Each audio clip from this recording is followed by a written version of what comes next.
Fala pessoal, tudo bem? Seja bem-vindo a mais um episódio da série Doutor Tiago Entrevista. E hoje trouxemos aqui uma figura espetacular, um amigo pessoal meu que eu tenho muito respeito e admiração. Ele é anestesista do Hospital Albert Einstein, né? Trabalha lá. Doutor Daniel Perim. Prazer em recebê-lo, meu amigo. Prazer todo meu. Então, para você que está no YouTube, para você que está no nosso podcast do Spotify, vamos iniciar essa entrevista perguntando, Doutor Daniel, onde é que você nasceu e como você começou na medicina? Fala para a gente. Bom, eu nasci em São Paulo, no bairro do Ipiranga, e logo em seguida a minha família mudou para perto do Einstein, ali no Morumbi, e passei minha vida lá até o casamento. Comecei a pensar em medicina desde pequeno, gostava de me vestir de branco, colocar bermuda branca, camisa branca, e porque na família não tinha nenhum médico, mas eu tinha meu irmão, eu tenho 12 anos de diferença com meu irmão mais velho, e ele entrou em medicina na USP.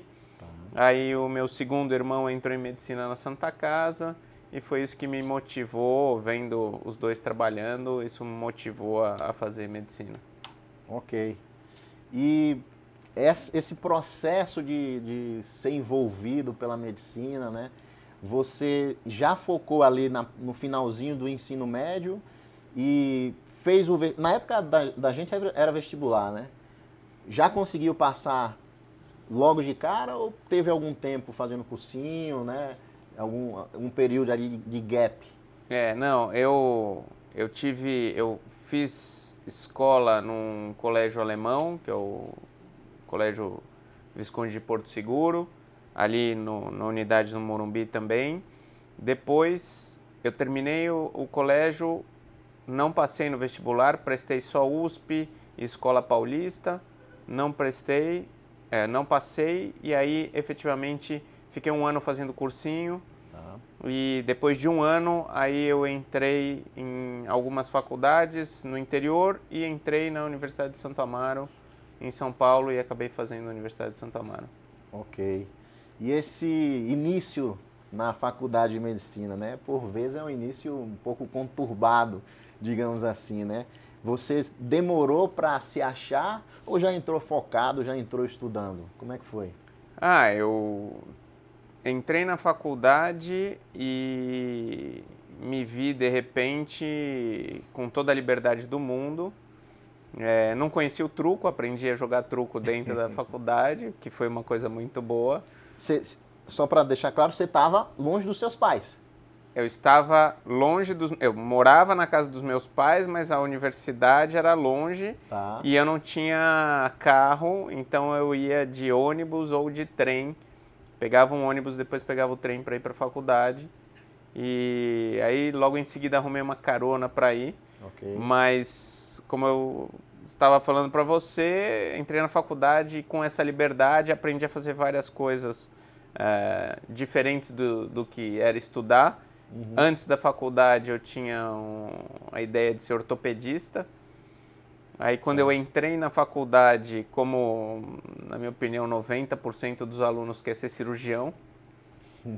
E aí no segundo ano da faculdade, acompanhando procedimentos cirúrgicos e começando a trabalhar como instrumentador. Trabalhando mesmo? Trabalhando, comecei a ganhar dinheiro para ajudar a me manter. Certo. Eu conheci o trabalho de um anestesiologista e isso foi que me chamou a atenção. E a partir do segundo ano eu defini que era isso que eu gostaria de fazer. Então essa foi minha trajetória dentro da faculdade para definir a especialidade. Logo cedo já foi determinado. Interessante. E nessa transição, né, de querer cirurgia, querer anestesia, de conhecer e conhecendo aos poucos, além da instrumentação cirúrgica que você fazia, você investia o seu tempo em outras atividades, por exemplo, monitorias, trabalhos extracurriculares? Como é que foi?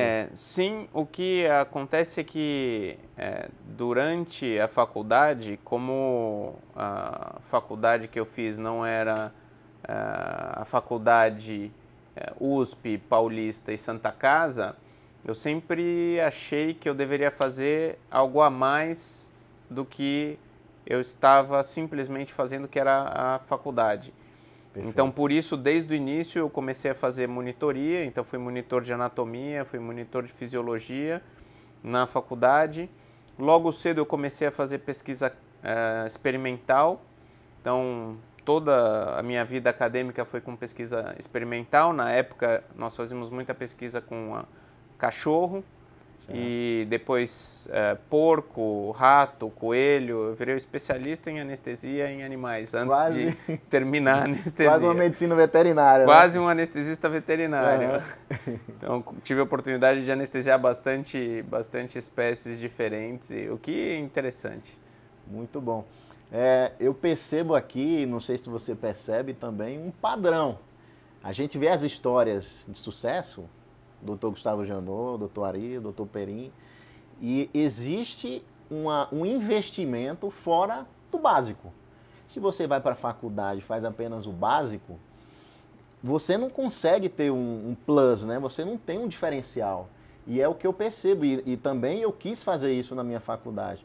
Então, eu acho que é uma dica das mais valiosas de histórias de sucesso, que você faz a sua faculdade, mas o que você puder fazer além daquilo, de dedicar seu tempo, seja em um projeto de extensão, seja numa instrumentação cirúrgica, monitoria, que é uma coisa espetacular, eu acho que cresce muito você, tanto pessoalmente, networking, você aprende a ensinar, e no final das contas, quem consegue fazer isso e quem não fez, vai criar um abismo. Depois de 6 anos se dedicando tanto, né, você consegue se diferenciar das pessoas que fazem o arroz e feijão ali e no final das contas vai ficar no básico, né, ele vai sair um pouco limitado. Fora essa questão dos animais, né, da monitoria, quando foi se aproximando ali do final da faculdade e chegando perto das provas de residência, como é que você estudava? Era livro-texto, era algum curso específico, anotações? Voltando um pouquinho, eu acho extremamente interessante deixar claro que quando eu falo em fazer atividades extracurriculares, não é só atividades acadêmicas. Tá. Então, eu fui diretor de modalidade na faculdade, na parte de esportes, eu gostava muito de handebol e jogava na faculdade de handebol. Eu acho que é o conjunto de atividades extras que dificultam a sua vida na faculdade, porque elas competem com o seu estudo, e isso faz com que você efetivamente cresça, porque você desde o início sabe que você tem várias obrigações para fazer. Então, durante muitos anos eu fui da atlética, depois eu fui do diretor acadêmico, aí eu me envolvi com o Congresso Acadêmico Médico, fui diretor científico do Congresso Acadêmico Médico, e isso vai trazendo mais experiência para que você siga em frente. Você vai engajando com a vida da medicina, que é isso, você se envolver cada vez mais. Em relação aos últimos anos, a partir do 4º ano da faculdade, eu percebi que se não houvesse dedicação intensa para os estudos, isso atrapalharia depois para eu conseguir atingir o objetivo, que era entrar na residência médica. Tá. Porque a medicina funciona como um funil, e esse funil cada vez mais apertado, então menos gente se forma, menos gente entra na residência, menos gente se destaca, e tudo isso num funil. E eu acho que isso é uma coisa extremamente importante que a gente precisa ter na cabeça, que você precisa focar nos estudos num determinado momento para que você colha os frutos depois. Na minha faculdade não tinha a residência que eu queria, que era de anestesia. Uhum. Portanto, eu tinha que prestar provas de residência em outras universidades e sempre eu era de fora das universidades. E existe um medo de quem é de fora da universidade de não entrar na residência pelo fato de ser de fora. O que eu posso dizer para vocês é que, na minha experiência, isso não ocorreu. Eu tive as portas abertas, eu prestei 7 provas de residência Acabei passando em 6, só não passei na última porque eu não fui fazer a entrevista, porque eu já tinha entrado na que eu queria e acabei não indo fazer a entrevista. Mas, enfim, se você tem dedicação, tem espaço efetivamente para seguir em frente. Sim, acho que é usar o medo como um combustível, né? Você usa aquele medo não para ficar congelado, mas para se estimular a não viver aquilo do medo. Você usa a seu favor. Sim. E você é uma pessoa mais visual, de ler, ou é mais de escutar, é mais de ver vídeos com relação a aprender, né? Como é que você tinha alguma técnica específica?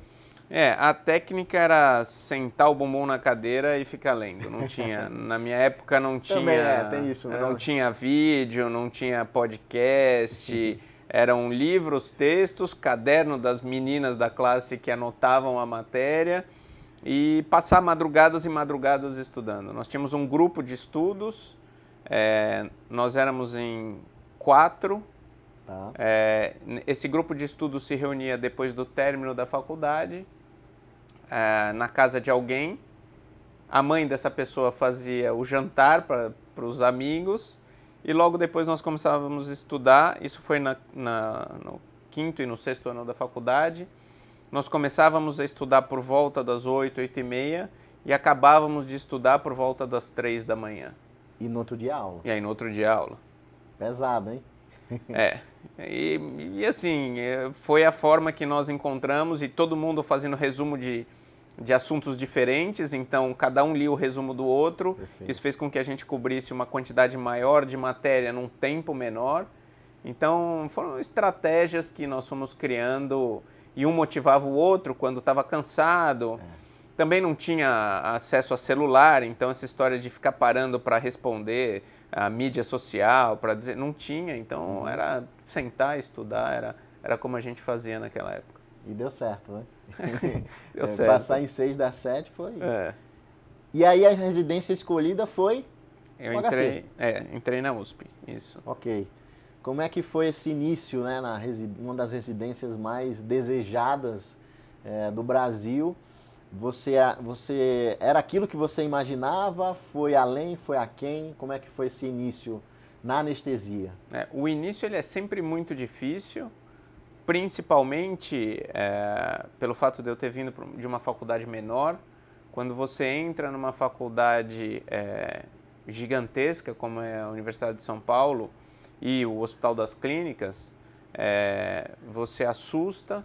E isso no início me deixou extremamente preocupado, inclusive questionando se eu tinha feito a escolha certa, porque eles pediam, vai até a tomografia levar o paciente e preenche o pedido de tomografia. Tinham 10 cores de pedidos diferentes, eu não sabia qual era o da tomografia, porque eu não fiz internato lá. E aí eu demorava tempo para fazer isso, aí depois a hora que eu descobria o pedido, eu tinha que levar o paciente, eu não sabia qual andar da tomografia, quer dizer, aí você ficava procurando e pergunta para um e pergunta para outro, e você ainda inseguro, porque você está levando um paciente para transporte, ainda no R1, tem que cuidar da pessoa ainda, tem que cuidar da pessoa no início, então tudo isso gerou um monte de dúvidas na minha cabeça, inclusive até pensei em desistir da residência nesse momento. Certo. Conversei com o titular na época, que era o professor Zé Otávio, e ele falou que não, que isso acontecia, que eu tinha que esperar. Então foi uma conversa muito importante para mim, além do suporte da família, que eu tinha meus irmãos que já eram médicos, e conversei com eles, externei minhas dúvidas e minhas preocupações. E eles falaram que basicamente era para eu engolir o choro e seguir em frente, que a vida é dura mesmo, que os caminhos para conseguir a vitória você tem que passar por várias tempestades. Perfeito. Esse começo na residência realmente é, por vezes, chocante, né? E porque a anestesia também é considerada uma especialidade mais tranquila, digamos assim, né? Existem outras especialidades, cirurgia geral, ortopedia, que é potencializado esse início, né? Mas é o início. Todo início, eu senti um pouco disso também, né? Mas você usa a energia para tentar aguentar algum tempo ali e depois os processos ficam fáceis, né? Você sabe onde é que é tudo do hospital, você sabe tudo de papel. E nesse começo para meio da residência, como era o clima entre vocês, né? Dos residentes, e como era o clima em relação aos residentes e os assistentes? Entre os residentes, né, na época que eu fiz residência eram 2 anos de anestesia, Tá. e o terceiro ano era opcional, então tinham alguns R3 no serviço. Nunca tive nenhum problema, a grande maioria dos residentes cordiais. Obviamente que na minha época a hierarquia era muito presente. Então você sabia até onde você podia ir e quem decidia era quem estava acima de você e depois o que estava acima dele e assim sucessivamente. Uhum. Então não existia muita discussão, você simplesmente aceitava a informação que estava sendo dada para você e seguia em frente. Então não tive nenhum problema. Em relação aos assistentes, no início houve uma barreira, porque os assistentes sempre me perguntavam, mas de onde você veio? Aí eu falava faculdade, alguns falavam, mas eu não conheço. Então, já dava aquele tapa no na início, cara, né? no início, por que você está aqui, quem é você? E aos poucos você vai com trabalho, com dedicação, mostrando serviço. Isso foi se igualando. Mas vale dizer que isso é exceção. A maioria dos assistentes realmente são acolhedores e querem ensinar para o bem do paciente. Sim. Esse preconceito, digamos assim, muita gente do Nordeste também tem, né? A gente, quando tá lá no Nordeste, na minha época de faculdade, digamos, todo mundo falava, você vai chegar em São Paulo, vão fazer bullying com você, vão lhe tratar mal. Não, o esforço ele é superior a isso. Se você chega, às vezes você tem uma impressão até disso, né? Que as pessoas estão sendo frias com você, mas às vezes é o jeito do paulista, digamos, né? O jeito da pessoa, ele é mais sério a princípio. E depois, quando ele conhece, vê que você é uma pessoa dedicada, né? Eu acho que ser assistente e ver que o residente está se esforçando para aprender, para crescer, não tem ninguém que vai ficar armado contra isso. E é o que você fez. Insistir, ser persistente. Aconteceu algum episódio que marcou você nesse comecinho com algum assistente assim, específico? Aconteceu o que realmente me motivou a sair da residência logo no início foi eu fui passar um catéter central, na época era um intracate, não eram os catéteres de duplo lume, então aquele tarugo. A agulha era por fora do catéter e não por dentro como é hoje. E aí o assistente no pronto-socorro falou para mim, olha, pode ir lá e se escovar para passar. Eu fui fazer a degermação do local e na minha faculdade eu tinha aprendido a passar catéter pela subclávia. Tá. Quando eu comecei a degermar, ele falou, o que você está fazendo? Eu falei, eu estou degermando para passar o catéter. Ele falou, de jeito nenhum, aonde você aprendeu isso? Aí eu falei, na minha faculdade. Ele falou, então tá bom, aqui você não vai fazer. Me tirou de lado e foi passar o catéter na jugular. E aí fez isso, puncionou, era um aneurisma de aorta roto, então exigia uma certa rapidez na anestesia, realmente não dava para ficar bobeando, mas eu não cheguei nem a tocar no paciente, ele fez tudo, puncionou a artéria, fez o que tinha que fazer, e aí quando ele terminou de fazer tudo isso, eles clampearam a aorta e ele virou para mim e falou, agora eu vou sair e vou tomar um café. Fica aí. E eu não tinha experiência nenhuma, então fiquei extremamente estressado, pedi ajuda de outro assistente, aí o outro assistente entrou na sala e a coisa foi, e aí foi um momento de questionamento que eu falei, mas será que é isso que é anestesia? Então outra coisa que a gente tem que ter na cabeça é que a gente nunca pode se fixar nos maus exemplos. Eles existem em todas as especialidades, em todas as áreas, os maus exemplos eles sempre vão se apresentar. O que a gente tem que focar é realmente nos bons exemplos. São esses os que vão acrescentar na nossa vida profissional, emocional, enfim, em todos os sentidos. Então a gente tem que se fixar nessas pessoas. E depois disso passou e foi tudo bem. Por sinal, um excelente exemplo, né, foi você na minha residência. Eu tinha até anotado no celular o protocolo Daniel Perim. A gente entrava junto nas anestesias e você tem o seu jeito particular, né, de fazer sua anestesia, que é bem específico e você desenvolveu com o tempo, que é uma coisa bem masterizada, né? E eu anotava tudo no celular. E aí tem um caso que eu não poderia deixar de contar, que aconteceu na segunda vez que a gente entrou juntos, né? Eu como R1 lá, acho que estava no meu segundo, terceiro mês de R1. E beleza, eu estava com o protocolo Daniel Perin no meu celular, aí você falou, Thiago, vai lá, vai montando a sala que já já a gente se encontra. Eu vou pegando o material aqui. Eu montei a sala, tudo bonitinho, né? Deixei o remifentanil, propofol, tudo montado lá. E aí fui seguindo lá o meu protocolo Daniel Perin, Nexium, todas as bombas, né? E começamos a fazer anestesia, era uma cirurgia plástica. Só que em um determinado momento, conseguimos puncionar a veia da paciente e aí eu conectei o soro na veia da nossa paciente, né? Bem cuidada lá, toda monitorizada, bonitinha. Quando de repente eu olho para você, você arregala os olhos assim de uma maneira... O que é que está acontecendo, né? E eu não estava entendendo nada. De repente você vai lá, puxa, trava o soro, dobra o equipo do soro. Quando eu percebo, tá lá o remifentanil, correu, sei lá, 90%, entrou 90% do remifentanil em bolos na paciente. O remifentanil, para você que não conhece, se você não conhece, né, é um opioide potentíssimo. E, assim, as consequências são bem negativas, de apneia, pode dar até rigidez torácica.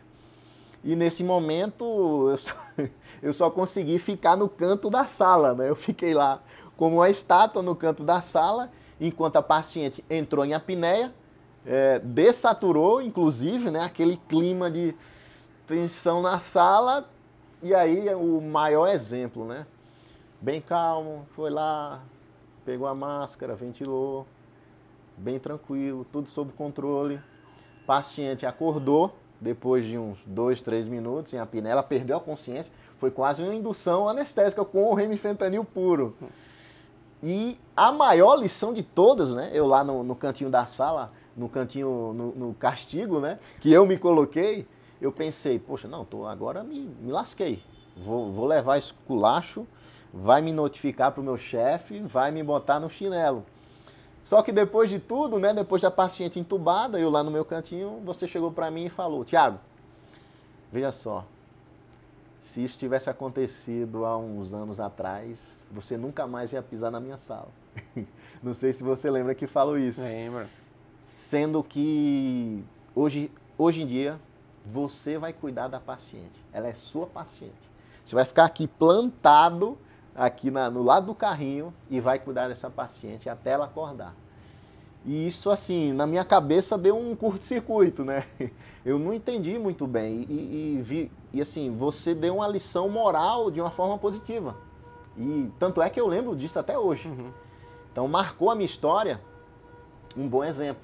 Eu poderia ter levado um esculacho, poderia ter sido humilhado, e aí eu poderia ter entrado até numa dúvida, né? Será que é isso, né?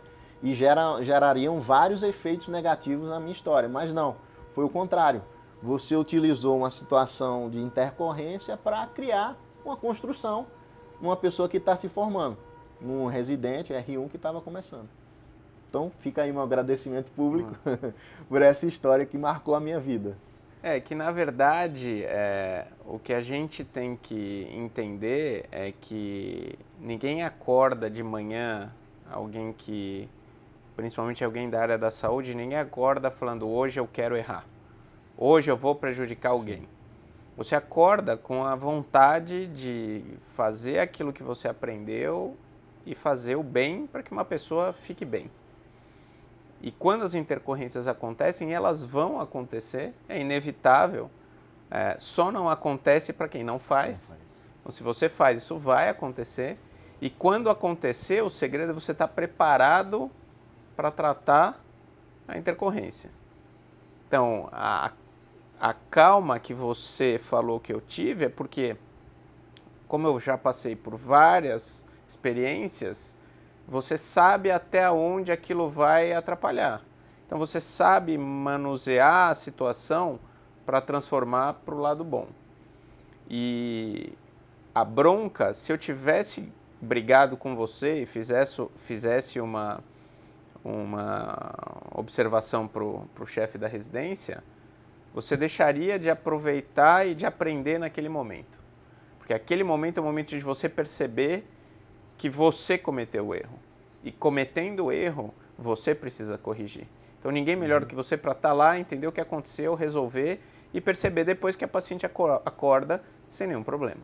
Sim. Né? Então se você tem a intercorrência, toma a conduta correta e espera o resultado vai ser positivo. Né? Então acho que é uma forma que eu fui aprendendo ao longo do tempo, que também não era assim. Eu sempre fui muito mais... como eu tinha inexperiência e insegurança, eu brigava mais com as pessoas achando que isso me protegeria daquilo que eu tinha que fazer. Quanto mais experiência eu adquiro, mais tranquilidade eu tenho para conversar com as pessoas quando as coisas não saem como a gente espera. Perfeito. Voltando para a nossa história da sua entrada na residência e desenvolvimento nela, como é que foi a parte acadêmica? Você teve produção também? Você conseguiu, paralelamente, produzir na residência? Desde o terceiro ano da faculdade, eu entrei num grupo de estudos. Nós éramos 4 acadêmicos e nós tivemos a oportunidade de fazer um trabalho científico e apresentar num congresso, se eu não me engano, 1996, que foi o Congresso Brasileiro do Choque. Quem coordenava esse congresso era o professor Maurício Rocha e Silva, da disciplina de cardiopneumologia da Universidade de São Paulo. E quando nós apresentamos esse trabalho, nós estávamos concorrendo com a tese de mestrado de vários professores e esse trabalho foi campeão. Então nós ganhamos um prêmio que se chamava Jovem Pesquisador. A partir daí, o professor Maurício Rocha e Silva nos convidou para fazer pesquisa no INCOR. Então você já entrou no Então HC. comecei a fazer pesquisa no Hospital das Clínicas antes de entrar na residência. E isso, o INCOR, eu brinco que parecia Dubai, porque tinha tudo. Eu tive contato com isótopos radioativos, eu marcava hemácia com crômio, com tecnécio, vinha o rapaz com um copinho de chumbo para a gente não sofrer os danos da irradiação. Assim, eu aprendi muito em termos de pesquisa. E aí, durante a residência, quando eu fui fazer o meu trabalho de conclusão de curso, eu fiz um trabalho em obstetrícia com a orientação da Mônica Ciaulis e do José Carlos Carvalho, que hoje é professor lá no Canadá. E eles me ajudaram muito em termos de orientação. Esse trabalho foi publicado e, enfim, e aí eu comecei a me interessar mais na pesquisa clínica. E quando eu estava terminando a residência, eu estava ainda no INCOR, o professor falou, por que você não faz o mestrado ou doutorado na anestesia? Isso me deu vontade e impulso para fazer. Assim que eu terminei a residência, eu solicitei a vaga. A chance era muito pequena, porque tinham mais candidatos do que vagas para fazer isso. Só que o meu trabalho já estava adiantado, porque eu comecei a fazer pesquisa durante o meu R3. Desculpe, durante o meu R2. Então, a partir da metade do meu R2, eu comecei a fazer o meu projeto de pesquisa do doutorado. Na verdade, eu não sabia do que era ainda, dependia de onde eu entrasse, mas era um trabalho inédito. Era um trabalho de hemodiluição isovolêmica aguda. Na época, estava começando a se falar da técnica para diminuir a chance de transfusão. E aí eu comecei a estudar isso, e quando houve a solicitação da apresentação dos trabalhos, o meu trabalho já estava adiantado, já tinha um projeto piloto terminado, e aí eu fui convidado a entrar no programa. Na divisão de anestesia do Hospital das Clínicas não tinha o mestrado disponível, só o doutorado. Tá. Então, quando eu entrei direto no doutorado. Perfeito. E houve algum insight assim no meio do R2 para frente ou foi uma coisa natural que você começou a desenvolver sem pensar nessa possibilidade? Ou alguém chegou e falou, ó, você já pode ir começando?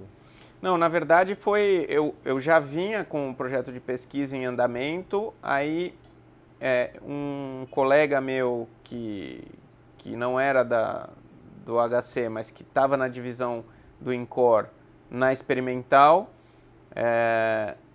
me chamou a atenção e falou, puxa, esse trabalho é muito bom, tem chance de doutorado. Uhum. É inédito, ainda não se pesquisou muito sobre o assunto, você não tem interesse em fazer?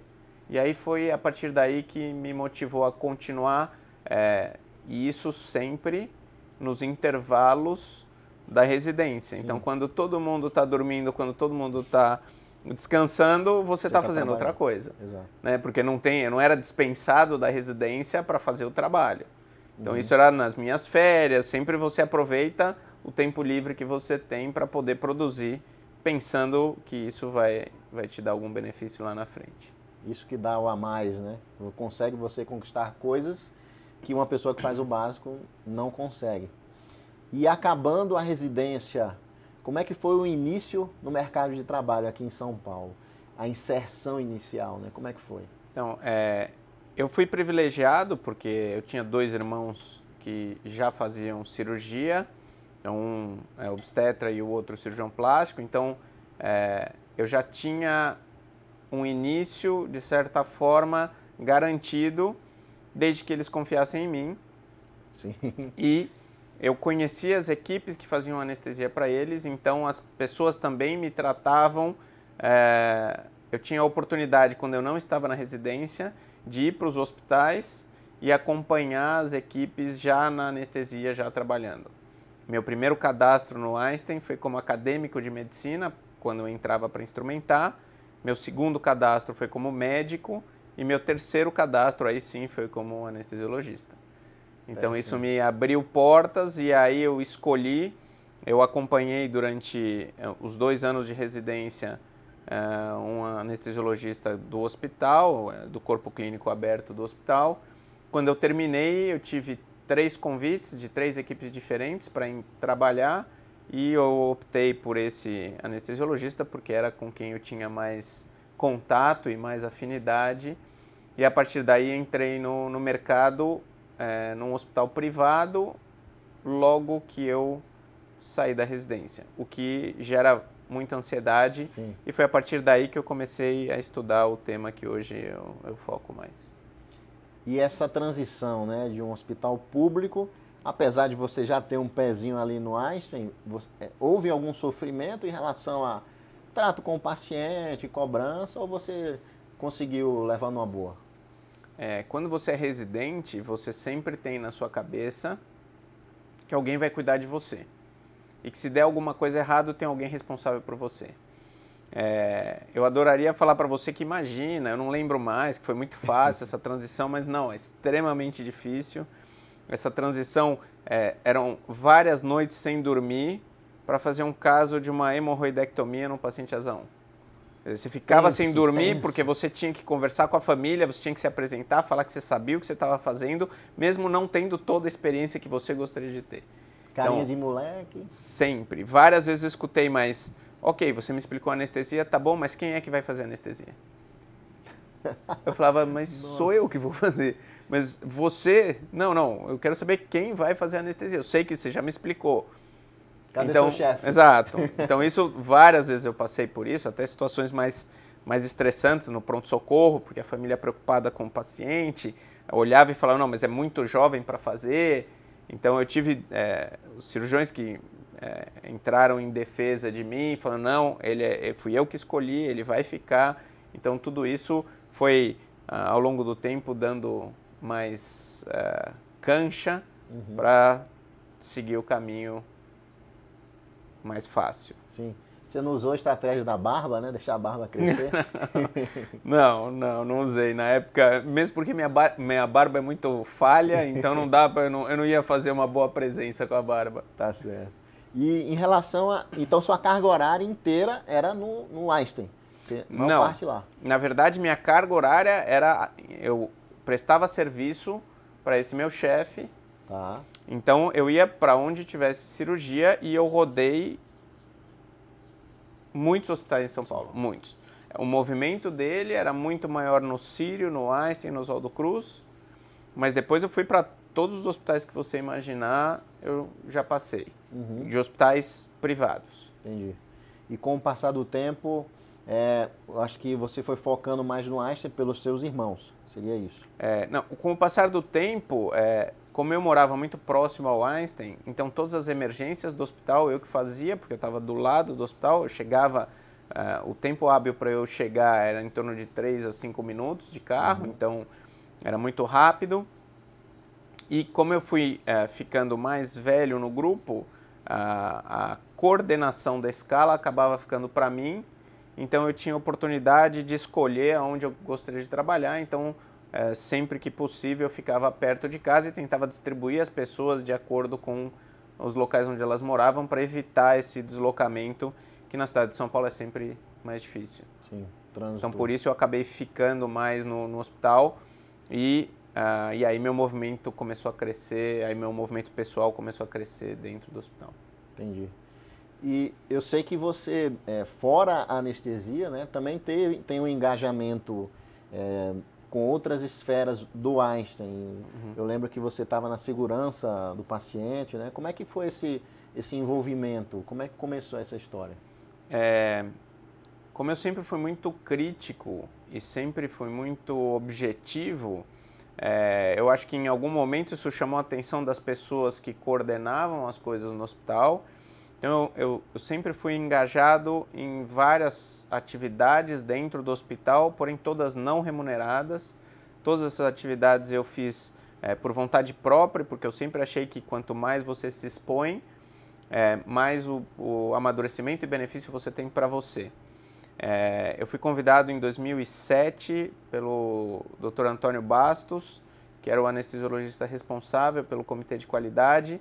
Ele gostaria de fazer uma renovação do comitê e eu entrei em 2007 para começar essa renovação dentro do comitê e trabalhei no comitê durante 10 anos e dentro do comitê, além de pensar na qualidade do hospital, eu também fui para a área de inovações tecnológicas, então tudo de material que entrava no hospital passava por um subcomitê que fazia os primeiros testes para depois levar para o comitê de qualidade para que isso fosse aprovado ou não pela unanimidade do comitê de qualidade. E isso focado na anestesia ou outras esferas também? Mas focado na anestesia. Todos os equipamentos, todos os materiais, todas as discussões de protocolos, todos voltados para a anestesia. Então passava por vocês e depois ia como um protocolo para o hospital mesmo, definitivo. Isso. O comitê de qualidade aprovava, depois ia para a diretoria médica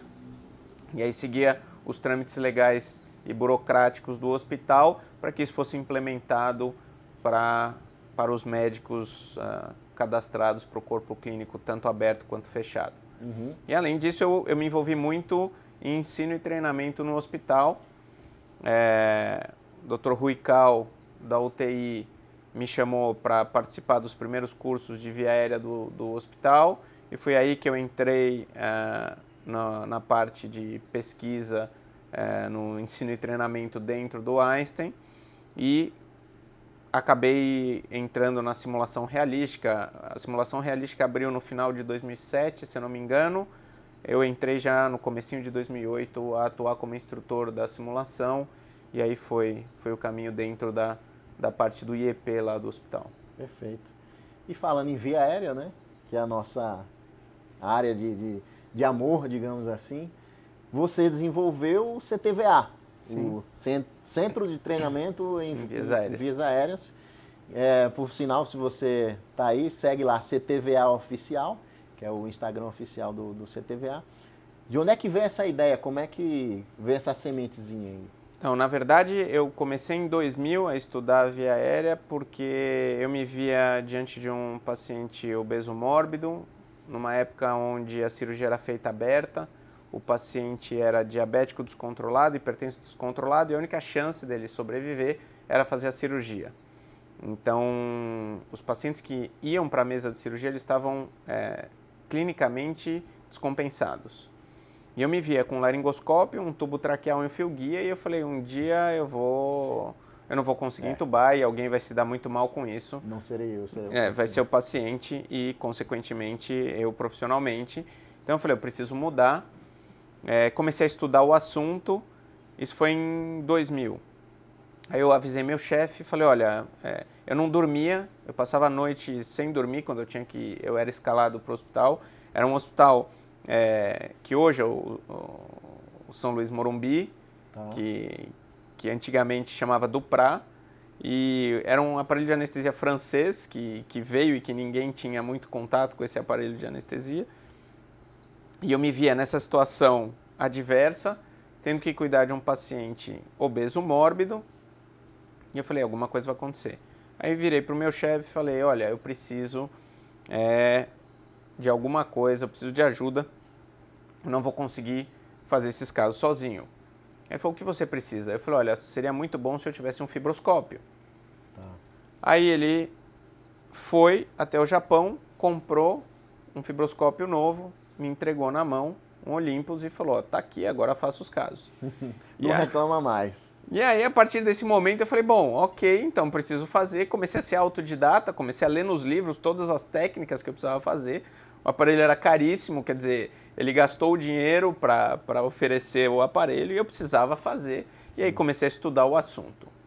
Paralelamente a isso, eu tive um colega meu, que é o Maurício do Amaral Neto. Ele me pediu um livro para estudar e eu emprestei o livro do professor Ovacepian, que na época estava na Northwestern University de Chicago e depois passou para a Universidade de Chicago.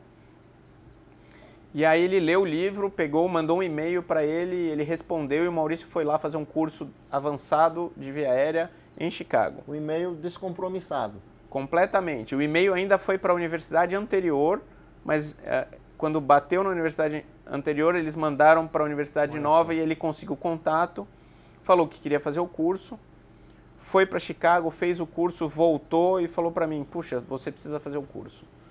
Falei para ele, mas eu já faço fibroscopia, na época eu já tinha aproximadamente 200 e poucos casos entubado, paciente acordado. Eu falei, eu já faço. Ele falou, não, vale a pena, você precisa conhecer esse médico, ele é fantástico. Foi aí que, em 2008, eu fui para o congresso, meu primeiro congresso da SAM, que é Society for Airway Management. Quem tiver interesse, entra no site, é samhk.com, a Sociedade Americana de Manejo de Via Aérea. E aí eu assisti o congresso em Boston, saí de lá, peguei um avião junto com o Dr. Ovacepian para a Universidade de Chicago e aí fiz o curso de formação de instrutor, que se chama Leadership in Airway Training, que ele tinha. O Maurício foi o primeiro brasileiro, eu fui o segundo brasileiro a fazer o curso. Quando nós voltamos, o Maurício falou, vamos abrir um grupo de ensino e treinamento em via aérea, porque a gente pode ajudar muita gente. A partir daí, criou-se o CTVA, ele fez o primeiro curso na Santa Casa de São Paulo, porque ele fez a residência lá junto com o Dr. Maurício Malito, e foi aí que criou-se o CTVA. Então, nós três começamos, aí um residente entrou também na época, que era o Rafael, o Rafael é de Natal, enquanto ele estava fazendo a residência ele entrou conosco e hoje nós somos em 3 sócios do CTVA e 28 instrutores, porque nada se consegue fazer sozinho, então eles ajudam bastante no ensino e treinamento em via aérea no país. Perfeito. Se você quiser ter um treinamento profissional em via aérea difícil, principalmente, é o CTVA. Acho que no Brasil é o curso mais renomado e de confiança que existe. Você estava me falando que quando é a próxima turma? Fevereiro? A próxima turma é dezembro e depois março. E março já está cheio. Esgotaram as vagas, Então, é um curso de bastante credibilidade. Eu já fiz, inclusive, né, na minha residência, então recomendo muito. É um curso que dá muita segurança. Se você quiser aprender sobre máscara laríngea, videolaringoscópio, fibroscopia, manejo do paciente viária difícil, eu só consigo pensar no CTVA. Não é encheção de linguiça porque ele está aqui, mas realmente é um curso muito bom, que melhorou muito as minhas anestesias e manejo da via aérea em geral. Então, com o surgimento do CTVA em si, você começou aí um negócio paralelo, né? Um braço acadêmico / de treinamento, tinha também o braço do profissional, tinha um lado do extra Einstein, né? Digamos assim, que você foi chamado para administrar. E no caso a sua mulher achava tranquilo isso? Fazendo uma escala de tempo, eu me casei em 2002, então eu terminei a residência em 2000, me casei em 2002, terminei o doutorado em 2003, comecei a trabalhar fora desse grupo do Einstein sozinho em 2006. O CTVA foi criado no final de 2007, começo de 2008. Minha primeira filha nasceu em 2007. Minha segunda filha nasceu em 2010. Nunca é fácil. A sorte é que eu casei com uma médica também, então ela é pneumopediatra, então ela também, na época, ela dava os plantões, ela tinha as atividades extracurriculares, e isso fez com que o entendimento fosse um pouco mais fácil, mas obviamente que, diferente de outros países, quem normalmente faz coisas extra-profissão é remunerado e tem tempo para fazer isso durante o seu tempo de anestesia. Sim. Aqui é um pouco mais difícil no nosso país, porque normalmente você tem que trabalhar como anestesista e na sua parte extra, na sua folga, você tem que trabalhar para outras coisas. Então isso demanda muito esforço, muita dedicação, muita resiliência, mas sempre pensando no melhor para o paciente e num futuro que você almeja, você tem que se dedicar. Então, é difícil, mas eu estou casado até hoje, então acho que está indo tudo bem. Sim, e acredito que sejam atividades que também dão um prazer, né? Você ensinar, você estudar o que você gosta profissionalmente. Eu gosto de via aérea, você gosta de via aérea também, é difícil. Então, é bom estudar isso, porque você está se engrandecendo, né? Seus casos são conduzidos com bem mais facilidade, com certeza. E quando você para de gostar, você não vai fazer mais. Não tem como você fazer coisas extracurriculares sem ter muito tesão, digamos assim, né? Uhum. E eu percebo que você sempre foi uma pessoa apaixonada pela via aérea, né? Mostra os casos. Não sei se até hoje você coleta casos. Sim, sim. Então, ensinar e aprender sobre temas que você gosta é o que motiva, né? O que motiva. E hoje em dia, como é que está a rotina do Daniel Perim? Eu acho que eu sou um pouquinho fora da curva, porque desde o início eu trabalhei de uma forma diferente, então eu sempre trabalhei como freelancer, eu nunca tive vínculo empregatício, minha carteira de trabalho é em branco, então eu não vou ser um dos que vai pesar para o governo INSS. Pagar o INSS, Uhum. pagar a aposentadoria para mim, porque eu sempre, justamente pelo fato de não ter a carteira assinada, sempre programei a minha vida para viver aquém das minhas possibilidades, para poder guardar o dinheiro para, caso eu fique velho, que eu possa utilizar. Então eu tenho hoje uma rotina de trabalho que, para a minha pretensão, ela é adequada. Eu faço em torno de 20 a 30 anestesias por mês. Tá. Tem um movimento um pouco maior, que eu passo para alguns colegas para que eles façam as anestesias. Eu sempre acreditei num modelo de trabalho onde quem faz a anestesia é quem recebe. Então eu não tenho nenhuma forma, além dessa, na minha visão, de você agregar pessoas boas para ajudarem você. Então, eu acho que isso é uma coisa interessante. As pessoas que trabalham comigo sabem que funciona assim. Eu tenho 1 vez por semana a 2 vezes por semana eu jogo golfe.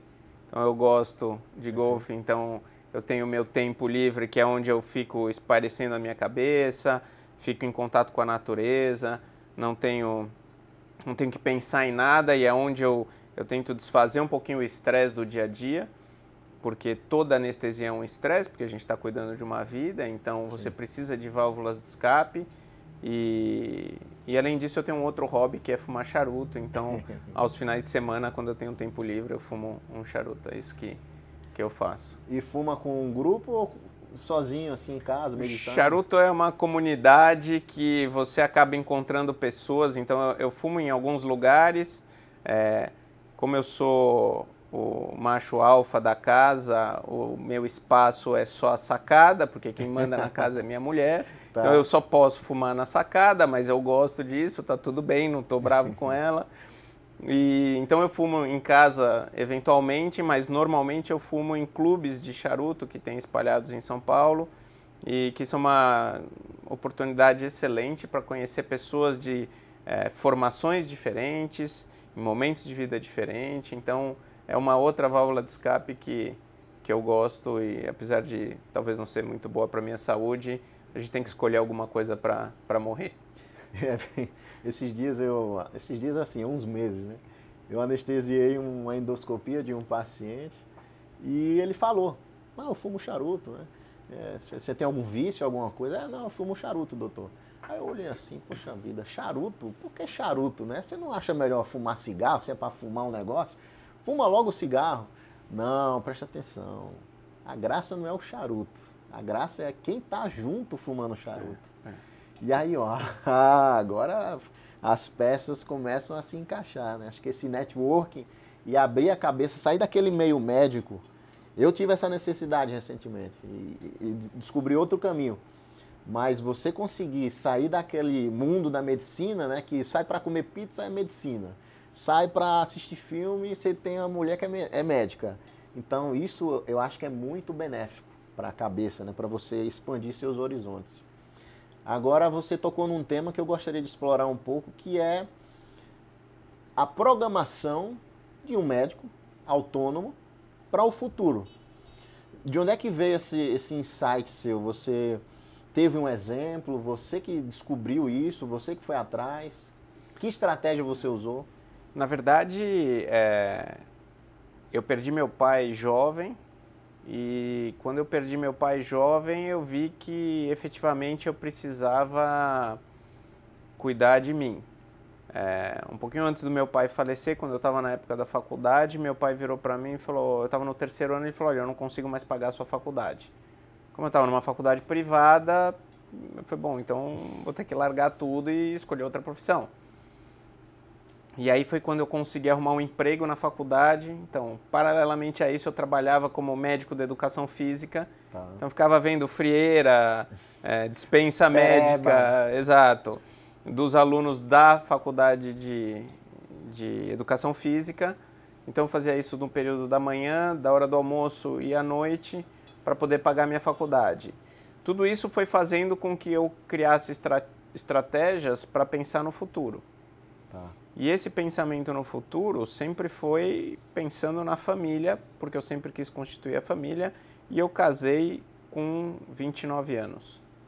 Então, eu terminei a residência em 2000, em 2002 eu casei. Então, eu já pensava em manter a minha família, poder dar assistência suficiente e pensar no futuro. A estratégia, ela é sempre a mesma. Trabalhar para você ganhar o seu dinheiro e gastar menos daquilo que você recebe. É que é extremamente difícil. É fácil você falar, todo mundo entende que tem que fazer isso, mas a hora que você está diante da TV e aparece a propaganda daquilo que você sempre teve vontade, vem a famosa frase, não, mas eu mereço. E realmente você merece, mas você não pode merecer tudo, porque se você merecer tudo, você gasta tudo e você nunca vai guardar. Porque o rico não é aquele que ganha muito, mas é aquele que guarda. Não importa o quanto ele guarda. Exato. Quer dizer, se você guardar um mês do seu salário, se você perdeu o emprego durante um mês, está tudo garantido, não mudou nada na sua vida.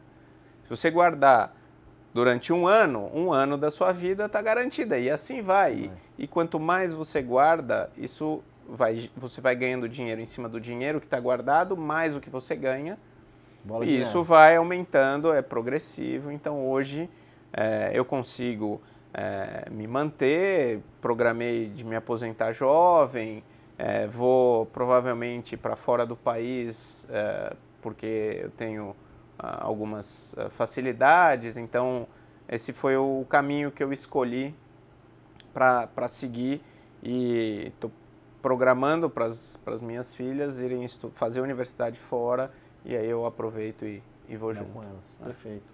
Não adianta você ganhar, sei lá, 100, 200 mil reais e gastar 100, 200 mil reais. O cara que ganha 15 mil e gasta 5, ele vai conseguir juntar mais dinheiro, né? Ele vai ter esse futuro mais garantido. Então, acho que é isso que você falou. A gente tem que focar em gastar menos. E de preferência, você tentar economizar nos seus gastos e, consequentemente, vai sobrar mais dinheiro, né? O médico, ele tem esse lado do eu mereço, né? De ter se sacrificado tanto. A gente da anestesia, fazemos 6 anos de medicina, 3 de anestesia, fora os anos de cursinho, que no meu caso foram 3. Então aí tem 12 anos meio que com freio de mão puxado. Você vê todos os seus amigos casando, você vê seus amigos já com emprego, indo para as férias, e você lá, um mero estudante de medicina, né? Dependendo dos pais. Então quando você sai um pouco na fúria assim para gastar, né? Mas essa consciência de conseguir juntar e estabelecer uma meta. Por exemplo, a minha meta é 50%. Assim que eu recebo o meu salário, 50% já está, eu vou armazenar, não tem conversa. E os outros 50% eu vou pagar as contas e utilizar conforme eu queira. Então, essa questão de discutir o planejamento futuro, quanto mais cedo acontecer, no seu caso super cedo, né, mais benefícios você vai ter. E está aqui uma prova de que, com quantos anos você está agora, professor? Eu tenho 46 e pretendo me aposentar com 55. Perfeito. Em 9 anos eu largo a anestesia e ainda fico um pouco com o CTVA, com ensino e treinamento, mas a anestesia em si eu vou parar. Eu quero parar antes das pessoas falarem que eu preciso parar. Tá certo. E a cidade, que você já escolheu uma cidade específica? Isso ainda é motivo de muita discussão, porque depende de onde minhas filhas vão estudar. Mas eu tenho uma cidade que eu gostaria de ir, que é na França, no sul da França, que se chama Aix-en-Provence. Cidade que você visitou e se Eu apaixonou. visitei, gostei, é uma cidade universitária, então ela é pequena, mas ao mesmo tempo tem uma infraestrutura boa. E na Europa, qualquer país está a uma distância de algumas poucas horas, seja de avião ou de trem, então eu acho que é uma boa forma de conhecer o mundo e aproveitar o quanto tempo eu tiver ainda de vida. Perfeito. Então, gostaria de pedir que você deixasse um recado para os nossos ouvintes aí do YouTube, do nosso podcast, do Spotify. Deixar uma mensagem para quem está assistindo a gente, que está vendo a sua vida, né, a sua lição de vida, o quanto você cresceu, o quanto você se desenvolveu. O que é que você passaria de lição que você aprendeu com todas essas experiências? Bom, o que eu acho que é importante a primeira coisa, essa é a minha história, então eu não sei se isso pode ajudar outras pessoas, mas eu acho que a gente aprende trocando experiências, então serve para vocês terem uma base do que fazer. Em segundo lugar, o que eu acredito que pauta a nossa vida é uma palavra: ética. E isso é uma coisa que a gente precisa entender, que sendo ético e acreditando naquilo que você tem como princípios, você consegue atingir seu objetivo.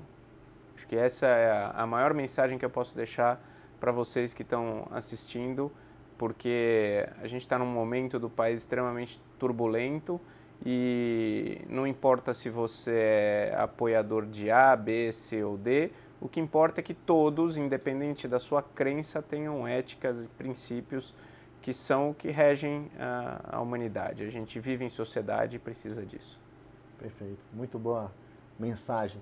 Professor, muito obrigado. Um prazer recebê-lo. Eu é que agradeço. Uma honra. Fiquei muito feliz de ter aí um mestre da minha vida participando desse quadro, né?